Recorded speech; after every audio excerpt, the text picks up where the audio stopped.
Hello everyone, so I just wanted to sort of do an update on the Keurig K Supreme that I did an unboxing and installation video on. So sort of noticed a minor inconvenience really, but right now the light's hitting it just perfectly that I'll be able to catch it. Let's go ahead and try it out.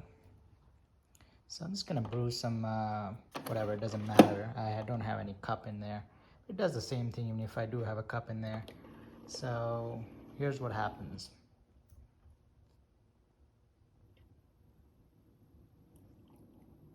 Okay, great. So it's brewing.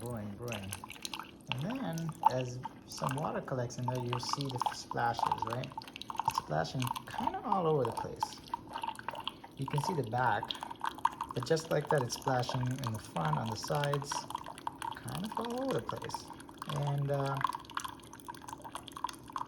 not a fan. As you can see, I have carpet right there. Don't want coffee stains on the carpet. Neither do I want stains on my countertop at all times. So one thing you can do is use a taller cup,